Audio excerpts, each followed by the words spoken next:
آقای تخم مرغی، آقای تخم مرغی، سلام. ماکارونی دارین؟ چی گفتی؟ من شنبه بعد ماکارونی بخورم. نه قبلش آقای تخم مرغی.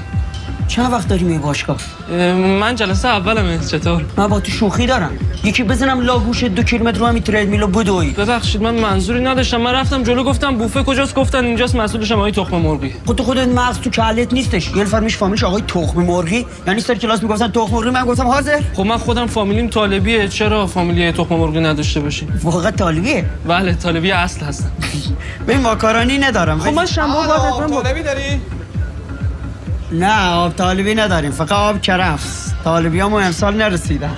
نگاه برنامه گرفتی؟ بله علی آقا بهم برنامه غذایی دادن. بعد مکملم بهت داده؟ نه دیگه گفتن همین یه هفته رو با رژیم غذایی که برات نوشتم سر کن تا ببینیم اشتباه نکن. اکثریت ورزشکارا حرفه‌ای روز اول کنار رژیم غذایی مکمل استفاده میکنن. تو الان وقتش مکمل بخری. حتما تو هم مکمل میفروشی، بعد مکملاتو میخوای بکنی تو پاچه من، فکر کردی من جوزم ها؟ برو بیرون. چرا؟ برو بیرون. من گفتم من مکمل میفروشم. ببخشید من تو بوف منش. برو بیرون. برو. چقدر عصبی شما. نبینمت. برو بیرون. طالبی بیا اینجا. علی بیا اینجا. چرا زود قضاوت میکنی؟ من گفتم من مکمل میفروشم. گفتین دیگه. من نگفتم که من دارم. یه رفیقی دارم او داره. خب این رفیقتون آدم مطمئنی هست؟ بابا خیالت راحت، من تاییدش میکنم. مکملاش چی؟ اصل اونا؟ اصل اروپا. آهای سیاه زنگی دل من نگمی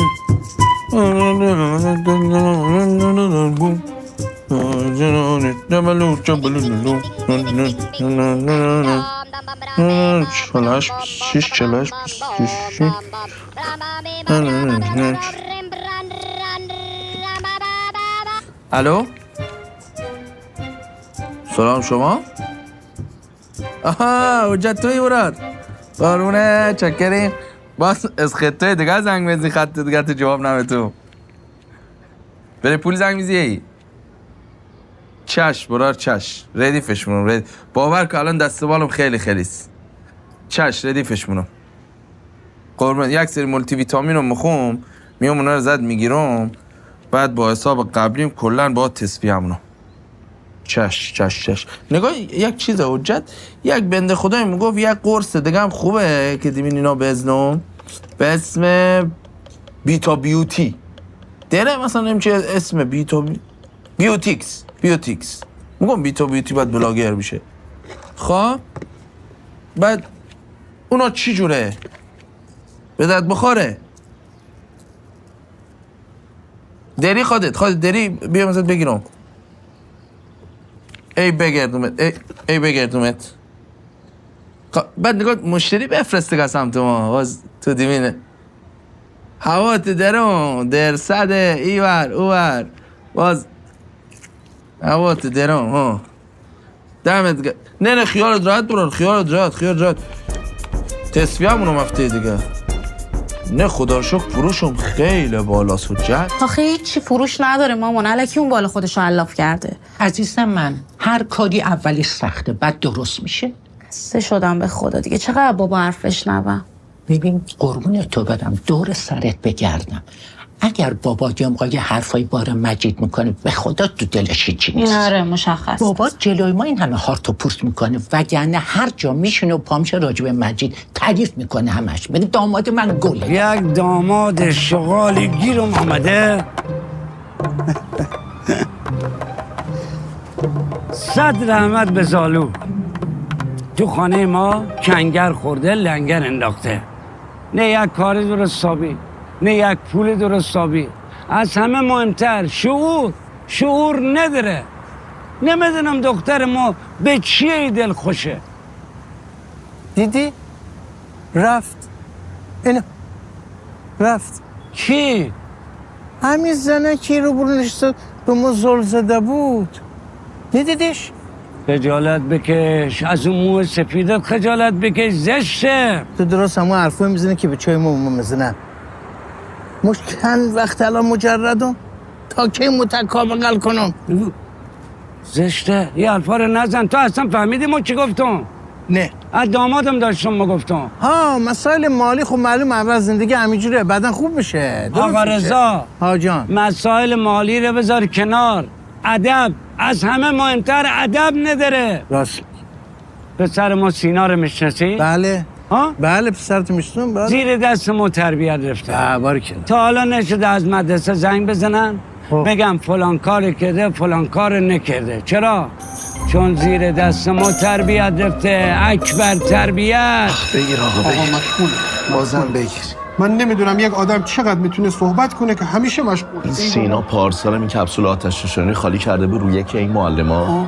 هرچی ما باباشو گرفتیم نمیگرفت. ای بابا نمیدونم داستانش چیه. آتل بستید آی شفی اتفاقی افتاده؟ مده سالی چه سوالیه میپرسی آخه؟ به نظر سینا چرا دوباره دم دره؟ حالا من دیدم سوال برام پیش اومد. این چیکار میکنه دم دفتر؟ هر چی میکشیم از همین پسر همش سینا. دم دفتر یه میز بهش بدید. شما بگیر تلفن. من میخواستم امتحان بگیرم. اعلامم کرده بودم به همه آقا هفته دیگه من امتحان میگیرم. این دوباره میخواست کلاس رو بپیچونه. از من اجازه گرفت واقعا من میرم دستشویی. بعد 2 دقیقه بعد تلفن من زنگ خورد. کیه؟ آقا سینا. به دروغ که بچه‌تون بیمارستانه. من هول کردم دیگه، شما پدرید دیگه، هول میکنید تو این شرایط. دویدم برم ببینم چی شده و پلا افتادم پام در رفت. فکر کنم شکست. حالا پسرت چطوره حالا؟ پسرتون؟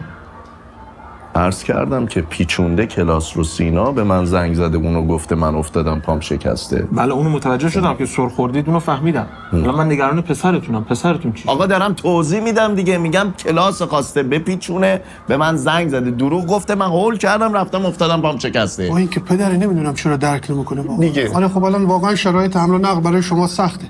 اگه هر کاری داری برای بچه داروی چیزی میخوای تعارف نکنی. جدا میگم. آقا اجازه؟ خیر دستتو بر بالا. نه من دارم من اشتباهم اینجا. نه جدی میگم ما شما درستین، من جای غلطیم. چون من به چشم خیشتن دید دارم میبینم که جانم توی مدرسه میرم. با شفیع مگه معلم ریاضی نیست؟ چرا؟ خیلی ادبیات قضیه. آره واقعا. اصلا از آرای کنایه هیچی نمیفهمی. خیلی ادبیاتشون.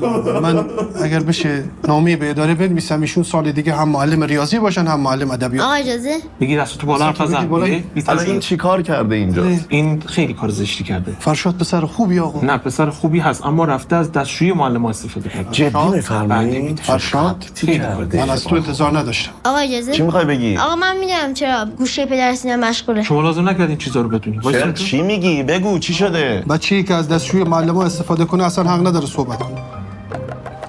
بگو.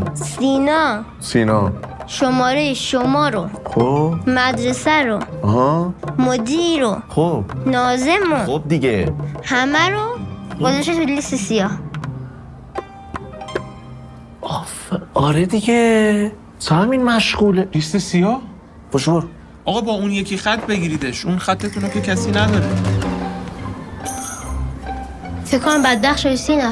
آقا مدیر همه چیز فهمیدن یا تو فوزیلی کردی؟ داشت صدات میشنیدم. ببین خط قبلی بابام دست خودم، الان دارم با خودم زنگ میزنم. دست چیکار؟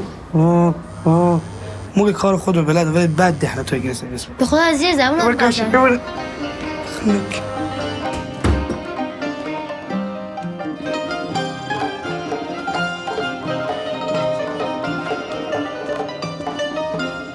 اگر دنبال کلینیک کاشتمو هستید که خط رویش انقدر طبیعی باشه که کسی متوجه نشه شما کاشت کردین، من بهتون کلینیک آریانا با بیش از 10 سابقه در کاشت تخصصی مو در استانبول رو پیشنهاد میکنم.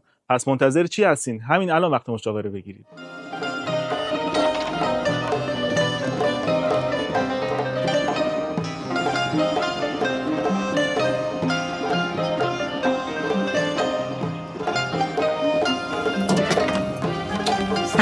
به مینا خانوم، دست مادر زن گلم درد نکنه. چای پرستیم. دست شما هم درد نکنه که ارده تایی بالا. نوشه جان. مجید دست اکبرقا درد نکنه که قنداره ایجور مجید نیست که جان. نمیخوای اینا رو تموم کنی بری سر یه کار درست حسابی؟ مینا باز شروع نکن دیگه. همین کاره دیگه. پس چی چیزی؟ قربونت برم این کار همه چیش دروغه، فیکه. این بطری هم که خودت درست میکنی میبندی. عزیزم اینایی که مدرن درست مونم با نمونه‌های خارجیش هیچ فرقی نداره. فقط اینا پول برندشان آره هیچ فرقی نداره. من ببین نخود پوت میکنی به کمپلکس میزنی بعد میگه هیچ فرقی نداره. بابا صدای بابام در اومده به خدا. روغن بزه بش. نه شوخی هم. الان چیکار کنم؟ ببین یه دوستی داشتم گفتم که شوهر شرکت داره. من امروز داشتم باهاش صحبت میکردم، بعد سفارش کردم، گفت بگو بیاد، شاید استخدامت کردم. نگفتم از یارا خاشم نمیایی کار نکو. همون شرکت نورایی. آره خواهد سیبیلای مسخرش منوز کی بهش گفته صدا قشنگه، صداشون بزرگ کلاف منه. تو به صداش چی کار داری؟ به سیبیلاش چی کار داری؟ بیا برو، شرکتش خوبه، معتبر، شاید استخدامت کرده. مینا ما دوست داریم یک کار آزاد بیشتر بشم، آقای خودم بشم. دوست نداریم یک بگه این کار بکو، او کار بکو، او جور کو. حالا با این پودر آقای خودتی، بیا برو، شاید اصلا گفتم بیا بشم مثلا سرپرست دیجیتال مارکتینگمون ها. عزیزم ما باید اینا رو اول یک کم ارزون بتون، بازار رو به دست بیارم، بعد سودش شروع منه. نمیخواد بازار رو به دست بیاری، این کار آینده نداره. هر چقدر سود داشته باشه آینده نداره مجید. چشم مرون. چه شکلی؟ بله قربونت برم. این کار علافی اینا رو بذار کنار. جون مینا امروز بریم. قسم نخور دیگه. چشم مرون دیگه. الو داوود جان خوبی؟ امایی خب سر محل بستا میام داخل کیچن ایا قربونت خود امایی خدافظ. این یک دنیزی مکملا به خیریه، خیلی وقتم از پولش واریز کرده. برم بهش میره تعبیل بتون آماده است، بعد دیگه کلا مگذرمش کنم.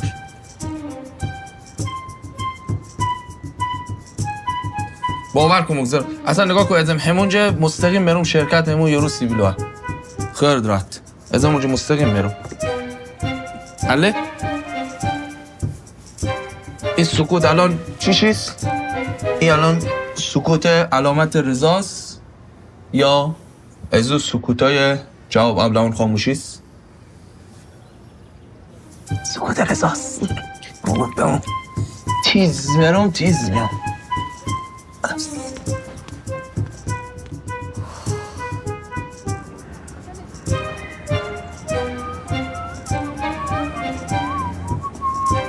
سلام بابا. سلام. اینا چیه؟ کجا به سلامتی؟ این مکمل است، میخوام تعبیر مشتریم بتون. کدوم خریه که میخوام مکمل از تو بخره؟ آقا داوود چطوری عزیزم؟ خوبه؟ چی شده؟ هیچی، یک بحث شخصی بی. این مکمل خدمت شما روزی 10 قاشق. بعد این قبل نه فرقی نداره با خارج یعنی خریه یه چیزی بوده. بارا کجا میخوای بری به سلامتی؟ درم شرکت یک از بیشا برم صحبت کنم بره استخدام. ببینم دیگه چی کردن. آفتاب از کدوم بردارم که میخوای استخدام بری؟ دیگه اگه گیری نداری ما بریم. ما گیر ندارم برو. با اجازه. برو که برنگردی. چی شد؟ باش صحبت کردی؟ آره حالا فعلا قرار شده بره ببینه شرایط استخدامشون چجوریه. ایشالا که شرایطش خیلی خوب باشه، بچه‌م اذیت نشه. نه حالا کارش که پشت میزیه، سخت نیست. خب خدا رو شکر بهتر. انشالله درست شه دیگه. کی درست میشه؟ مجید؟ ببین دختر جان، اویی که خودش زده به خواب میشه بیدارش کرد، ولی اویی که خوابه اصلا نمیشه. چپه گفتی. علیک سلام. سلام. این خانم نمیخواه قبول کنه داماد عزیزش یک مفخوریه که چتر شوا که توی خانه مثل زالو فقط داره ممکه. نمیخواه قبول کنه. اکبر بیا برو، اینقدر شلوغش نکن. این هر موقع گشنش میشه اینجوری قاطی میکنه. نه به خدا دیگه فکر میکنم داره بابا درست میگه. بله که بابا درست میگه. شوهر عزیز شما داماد این خانم مفخوری رو یاد گرفته. تنها هم یک دلیل داره، نمیگم دلیلش چیه، نمیگم. من که میدونم منظورت منم. باشه تو خوبی. ببین دخترم، زندگی اولش سخته، همه مشکلات دارم، بعد به مرور زمان خوب میشه. واسه نکن قربونت تو برم. چیه؟ میخوای همجا وایسی یه دفعه بشین اینجا؟ ما چی کار به کار شما دارم خانم؟ بابا میخوام 2 کلمه با دخترم حرف بزنم، هی میری میای پارازیت میدی. درم دنبال کنترل میگردم. دستته بابا. چی؟ کنترل دستتونه قربونتون برم. ببین داماد عزیز شما ما رو پیر کرده. ما کی حواس پرتی داشتم خانم؟ کی حواس پرتی داشتم؟ آقای خدمت شما فرم پر کرد. دست شما درد نکنه. انشالله که همکاری خوبی داشته باشیم و بتونیم کنار هم دیگه کار کنیم. دست شما. با ماشاءالله. آقا متشکرم. خواهش می‌کنم. مرسی. بفرمایید. نوش جان. دست شما درد نکنه. آقا ماشاءالله. جونم. این چای سرده که. سرده؟ شما بعد این همه مدت کار کردن تو این شرکت یاد نگرفتی چای بریزی؟ برو بیرون. برو. آقا این چه طرز صحبت کردنه؟ مرتی که خر. تبریک میگم بهتون. چیکار رفت؟ آقا ماشاءالله بفرمایید. این یه نمایش بود. بله. ما این نمایش رو انجام میدیم که ببینیم شما نسبت به محیط اطرافتون بی‌تفاوت هستید یا نه، که شما بی‌تفاوت نبودید. تبریک میگم بهتون. قربان شما.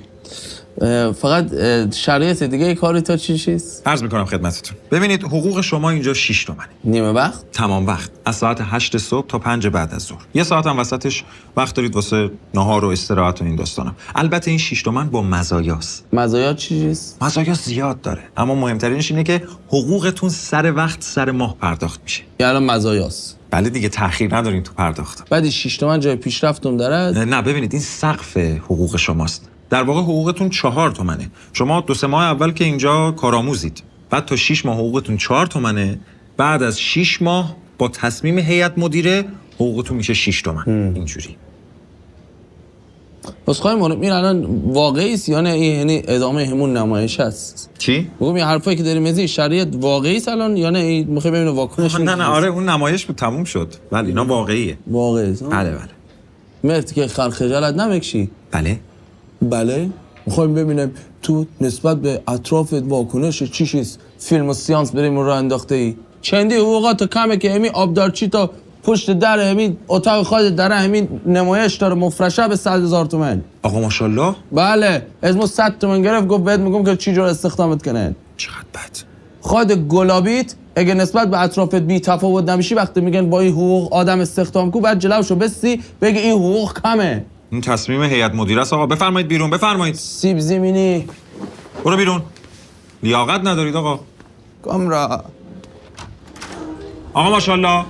بله. رفتن ایشون؟ بله. چند گفتی؟ 100 تومن. بابا زیر 150 نده دیگه، اینا زیادن. شهرستان بود ملاحظه‌اش کردم. 60 تومن شب بزن. مگه ما نگفتم تو نری خانه عمود؟ بری چی؟ یعنی تو نمیدونی بری چی؟ بخاطر که پسر داره. بله 9 سالش میشه. پسر هست یا نه؟ وقتی آقا یک چیزی بهت میگه فقط میگی چشم. گوش کن ایلیا، من فقط ازت یک چیز میخوام، این که پشتم بشی. تو پشتمو باش، به خاطر رسیدن به تو دنیا رو به آتیش میکشم. خانواده موگم دنیا رو برات با آتیش میکشم. تو میگی خانواده، تو خانه هر کی بخواد با ازدواج مو تو مخالفت کنه، مو خانه رو با آتیش میکشم. یوک یه چند تو شقه می نسبت به سنت. الان به چی زدی؟ به چوش بزایم؟ پیارت مدنم اخی به هوای هلیا خانم خانه رو آتش بتی. حالا ما یک چیزی گفتم. یک چیزی گفتی که یک شقه با گفتم. وقت کم رو برم خانه بخه. ما دیروز غایب بودم، من رسته زنگ بزنم که رفیقام درسش ببرسم میام. تو برو. رفقات یا هلیا خانم؟ سینا خواستی خانه رو آتش بتی قبلش خبر بتی دیگه، درسته؟ باش. یک کرد آتش نتی. ای سینا میخوای برم با پیارت بگم خانه رو بیمه آتش سوزی کنه؟ ها؟ دمید آواره همون نکو دیگه برار. نه برو. نمیشه حیات فقط آتش بتی. زنگ بزنی قبل اینکه که فندک بزنی قبل زنگ بزن.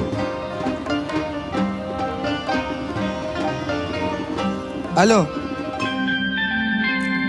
با شرافتی که در مختار سراغ دارم، سرمون رفت. نمیخوای صداشو کم کنی؟ شما هم نمیخوای سفره رو بندازی؟ بذار بچه ها بیان. نگو بچه ها، بگو داماد گل ما. اکبر باز دوباره شروع کردی؟ مگه دروغ میگم؟ تو کی بره سینار واسدی ها؟ همیشه. همیشه. بابا راسین قرعه کشی اعظم خانمشون هفته دیگه است که نره پولشون رو واریز کنی، اسممون رو برنمیدارن. اوه خوب شد یادم انداختی دخترم. خانم یک کاری یاد گرفتم توی پارک. هاشم بهم گفت که قرعه کشی به نام خودمان بیفته. یعنی چی؟ یعنی چی نداره؟ یعنی باید قرعه کشی دست خودمان باشه. باشه دست خودمون باشه، ولی خب چه جوری؟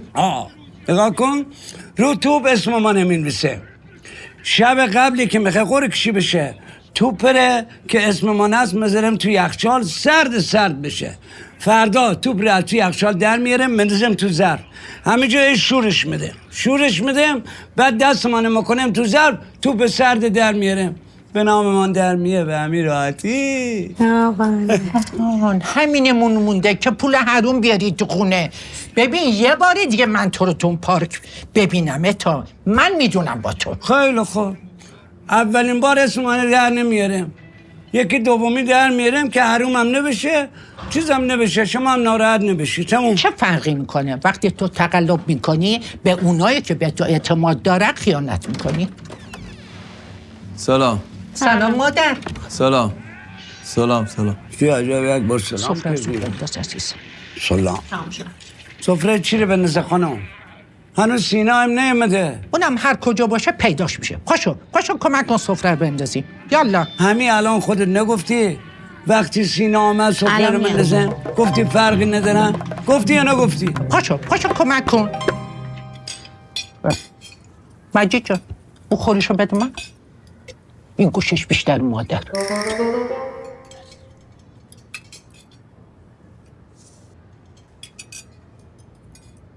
اوف. چی اکبر؟ شرکت رفتی؟ به درد نمیخواد. حقوقش کم بود بابا، به درد مجید نمیخواد. شرکت به درد مجید نمیخواد یا مجید به درد شرکت نمیخواد؟ اکبر راست میگم دیگه خانم. بگه استخدامم نکردن. چرا میگه زمین کجه؟ بابا جان اصلا اینا بیشتر به رد برده بیان تا نیرو متخصص. یعنی اگه هم هر کی نمیرفت تو اصلا بگه یک خر که از تولید محتوا هیچ جالیش نمیرفت اینا استخدامش میکرده. ها بابا تو راست میگی. آدرس چه داری دیگه؟ فردا خواهید وقت برا اگه استخدام نکردن یعنی مخرم؟ ای بابا این بچه برای 3 ساعت یک میه ها؟ ای بابا تو همش دعوا دیدی امروز. خب بذار بیاد ازش بپرس بگو چرا دیر کردی. اگه تو جلوی ما از پشتی بچه ها نکنی، تو تربیتشان دخالت نکنی، ما مدنم چیکار کنم؟ باشه من هیچی نمیگم. تو میدونی با پسرت. الکی به این بچه گیری به خود ندینا. تو خانواده اوکی کمریه زیر 100 تا بگیرن، ما به مادرم میگم خانمونو بنز پشت قبال است. خوبه؟ فقط ببین احتمالاً داماد مارتو بیش مادرم فضولی کرده. شاید گوشی ازم بگیرن. اگه به زنزن جواب نده. خودم بهت پیام. باش فقط نگاه کنی خبر مریه هم بهم بده پس. باش خداحافظ. نگاه کنین کسی تو امور محوله ما دخالت نمیکنه. و سلام شد تمام. سینا که آمد هیچ حرف نمیزنه. باشه؟ باش. سلام. کجا بودی؟ بیرون. خیلی خوب. بیا بشین نهارتو بخور. بعدم بخور. چی گفت؟ هیچی نگه گفت برام خاک و خون به پامونم. تو که چیزی نمیدونی حرف نزن. بچه توی سن و سال باید درست تربیت بشه. باید باش رفیق بشی. رفیق درست میگم خانم؟ آره تو خوبی. آقا من میگم زنگ بزنیم اوشن سستن. آقا این برزه زیاد زد اینجوری شد. آقا داداش سعید روسته مجید فکر کنم بعد وقت شدی. این پسر بود بهش مکمل میدادی. همین الان وسط باشگاه بیور شد. فکر کنم بمیره. دنیامو با تو میسازم، رو بدیاش پول میسازم، میونه اون جنگل سبز کلبه چوبی میسازم، کلبه چوبی میسازم، کلبه چوبی میسازم.